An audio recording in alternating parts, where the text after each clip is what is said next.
Now, Shannon Sharpe thing came out, and I was like, whoa, that just trumped everything. And I don't want to be a guy to jump on Shannon Sharpe. Listen, it's a little age gap there, 56 and 20.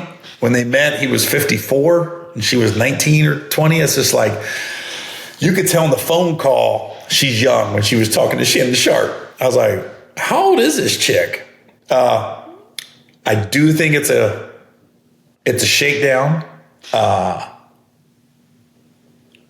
don't. I'm trying to get my words together. I don't want to say anything take anything out of context here. I don't want to be the guy to judge people and tell you who you're supposed to date, who you're supposed to sleep with. I do think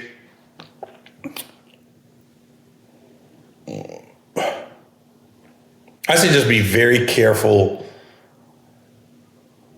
If you have a lot of money and you are famous and you are of a certain age, just be careful who you're sleeping with and make sure that the girl is mature enough and doesn't have a hidden agenda so this doesn't happen.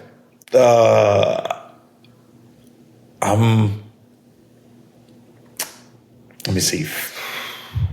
I don't want to be a hypocrite because I'm with someone younger than me. Not this big of an age gap, but it's an age gap. It's almost like you go back to the GQ method. You cut your age in half plus 7, and that's how men of status and power and money should be dating. So if you're 50, you should be dating a girl 32. 25 plus 7 is 32. And that's kind of what I'm doing. That's kind of the age gap I'm with right now. Almost to the T, actually. So I don't want to be the one like, but I do think 19, what are you talking about? What are we doing here? But here's the thing, and no one wants to say this. What if that's the best sex Shannon Sharpe's ever had in his life? Head game's crazy. Vagina's crazy. She's doing anything he wants. Just freaking off crazy. It's so easy for us from the outside looking in to jump on Shannon and be like, how could you? That's disgusting. But dudes know, if that was just the best he ever had, it's hard to tell man, stop, don't. But I do think there's something in our brains tell you, hey, this might go left, or something don't feel right about this. There's, I think all guys in our industry, entertainment, whether it's athletes, singers, comedians, we've all dealt with like not so, how can I put this? We've all dealt with women with like, it seems like they have an agenda. They're trying to get something out of us. And then if you don't do what they say, then there's threats made. I think just about everybody's been through that at some point. Just like I think any woman that's dated and continues to date men in the industry, whether it's NFL, NBA, comedians, actors, singers, like I'm sure nobody got it right the first time. I'm sure if you continue to date guys in that genre, you're going to get quote unquote burned, or you thought you were the only one you weren't. That's just the business we're in. That's the life we choose. No reason to bitch about it. It's just going to happen. It's going to happen to girls on that end. You're probably going to realize you weren't the only one. And then on guys, you're going to mess with a girl that had an agenda.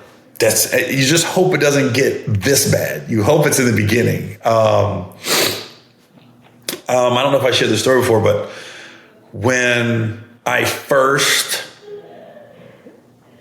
started headlining, got my first movie held up, I had a girl that tried to take advantage, like completely, like said I got her pregnant. I didn't. Like, I was like, I never even like finished in you. What are you talking about? And she calls me, says she's pregnant. I said, what are you gonna do? She said, I want to get an abortion. I said, okay. And keep in mind, I'm like 24 and I'm freaking out. And I said, all right. So That's what we were going to do. In the middle of us planning it, I get the movie held up and they tell me I got to go to Canada. I'm like, shit. Now I can't even be there to make sure this is all legit. I still don't know if this is legit. There's still a part of me going, wait a minute. She just found out I got the hosting job on BET. She just found out I got a movie with Jamie Foxx. So right now, even though I wasn't some multimillionaire, I don't know why people think you do a movie, you get a TV show, you're just rolling in the dough, because you're not. You're making okay money, but it ain't something you can survive off of for the rest of your life or even the rest of the year. But she finds this out and she goes, I'm pregnant. I went, and so we decide, we had an abortion. I'll never forget, $325. That's how much she said it was. I said, all right, send it to her. I'm calling her just about every day. I'm up in Canada shooting the movie. I'm calling her.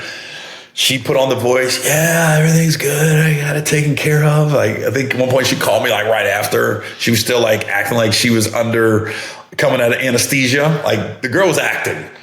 And then I was like, all right, I thought we're good. We're taken care of.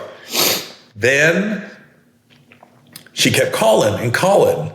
And I slowly started to not answer every phone call and everything. So I'm trying to give her the hint like, hey, we're not together. We're not dating. This is it. And then I get the voicemail. Hey, this is so-and-so. I see you haven't been responding to me like you used to. So I just want to let you know that I'm still pregnant and you're going to hear from my lawyer. And I went, what? So then my stomach drops again. So then, then my boy, who lived in San Diego at the time, because I'm in LA, and I'm living in LA. This girl's in San Diego. Then my boy's, he's always going out at nightclubs and all the black nightclubs. There's only so many black nightclubs you can go to in San Diego. And then he tells me, yeah, I saw so-and-so at the club. I said, shut up. You saw her at the club? And he was like, yeah. I go, does she have a belly? He goes, nah. And at this point, she would have been like 4 or 5 months. I was like, well, she wasn't pregnant. I don't think she ever was pregnant. Yo, she got me for $325. I know it's not something to laugh about, but that was on a smaller scale. I'm glad it happened to me early. So I was able to, the rest of my entertainment career, I was able to navigate. Something don't feel right, it's probably not right. If a girl sends you a crazy text message or a girl saying, send me a picture of this and this, don't videotape yourself. That's the one thing I would say.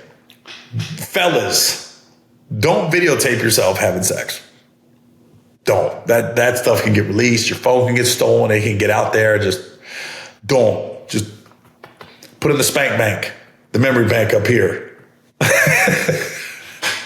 Because girls, I think, Shannon Sharpe's like, they're going to release 30 seconds. He goes, nah, release the 10 minutes. I was like, what is on that 30 seconds that most guys, if they got a 10-minute sex, they're like, okay, just release 30 seconds. I don't want all 10 out there. Shannon's the other way. Shannon's like, nah, I want all 10, baby.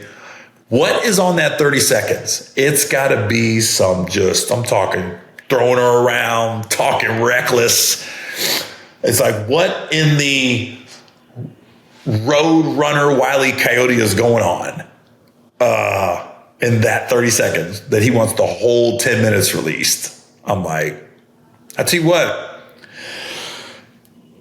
Shannon don't go to nightclubs, but he might want to just take a break between Instagram Live and now this.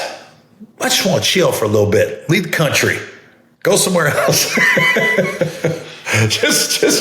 Or find a solid 2 or 3. You're single. Find some ride or die 2 or 3 chicks and just go with that.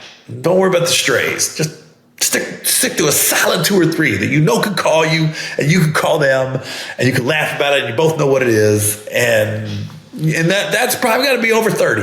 I ain't gonna lie, Shannon. You got to find someone over 30 years old.